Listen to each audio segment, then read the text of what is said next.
राम कह रहे हैं, जिसको मेरे सच्चिदानंद बपू का साक्षात्कार हो जाता है वो अपने आत्मस्वरूप में स्थित हो जाता है। मम दर्शन फल परम अनुपा, जीव पाव निज सहज स्वरूपा। और भगवान शंकराचार्य जी कहते हैं, स्वरूपानुसंधान भक्ति रेव गरीयसी। आत्मबोध के लिए भक्ति श्रेष्ठ है। इसमें भगवान का कृपा प्रसाद और बचाव पक्ष रहता है। और शुद्ध ज्ञान मार्ग में चलने में आप भ्रष्ट हो जाओ, कोई आपको बचाने वाला नहीं। और गिरते हुए देर नहीं लगती। ज्ञान के पंथ कृपान के धारा, और परत खगेश लगे नहीं बारा। जो निर्विघ्न पंथ निर्भाई, सो कैवल्य परम पद लाई। और कौन सा ऐसा ज्ञान है जो भक्त के हृदय में प्रकाशित नहीं होता? कौन सा ऐसा भक्त है जो ज्ञानी नहीं है, जो प्रेमी नहीं है? लेकिन ज्ञानी प्रेमी नहीं होता। इस रूप में भगवान की दास्ता में उसको प्रेम नहीं, क्योंकि अगर वो द्वैत स्वीकार करता है तो उसका ज्ञान ही सिद्ध नहीं होगा। जो राम है सब में रमा वही मैं हूं, जो कृष्ण है सबका आकर्षण वही मैं हूं, जो परमात्मा है परब्रह्म है आत्मा है वही मैं हूं। समझ रहे ना? उसमें द्वैत तो किसको प्रणाम, किसकी सेवा, किसको नमस्कार? जब दूसरा है नहीं तो फिर किसको नमस्कार, किसको प्रणाम, किसकी गाथा? अपने आत्मस्वरूप में अपने रमण करने वाला आत्मज्ञानी। मैत्र करुण, ये दो उसके स्वभाव में नहीं होते। और भक्त जो होता है उसमें मैत्र करुण है वचन, क्योंकि उसमें मैत्री होती है। नाते नेह राम के मनियत सुहृद सुसेव्य जहां लो, करुणा होती है इसमें। लेकिन जो ज्ञान मार्ग है उसमें सफल होना बहुत कठिन है, क्योंकि ज्ञान मार्ग के जो साधन है उनको समझिए। पहला है विवेक, सत और असत का निर्णय करने वाला विवेक। दूसरा है वैराग्य, लोक परलोक के समस्त भोगों से वैराग्य।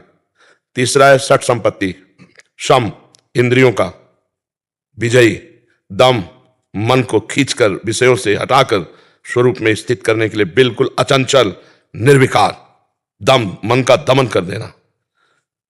तितिक्षा घोर सहनशील, सर्दी गर्मी बरसात मान अपमान किसी भी द्वंद्व में तनिक भी विचलित ना होना। समाधान, लक्ष्य में बिल्कुल स्थित। और मुमुक्षुता, ऐसी श्रद्धा प्रबल की जो शास्त्र संत कह रहे हैं यथाक्षर। और मुमुक्षुता, अब बस जिया नहीं जा रहा, मुझे ब्रह्मबोध चाहिए। ये जब साधन चतुष्टय सठ संपत्ति के साथ होते हैं तब ज्ञान मार्ग का साधक होता है। और फिर समस्त इंद्रियों में देवता आकर के बैठते हैं जो हैं। इंद्री द्वार झरोखर नाना, बैठे देवता करी कर थाना। आवत देखे विषय बयारी, तुरंत देख किवाड़ उघारी। विषय भोग की प्रियता कभी ज्ञानी नहीं बनने देती। जो इससे ऊपर उठ गया तो फिर रिद्ध सिद्ध पेरे बहु आई, बुद्धि लोभ दिखावे भाई।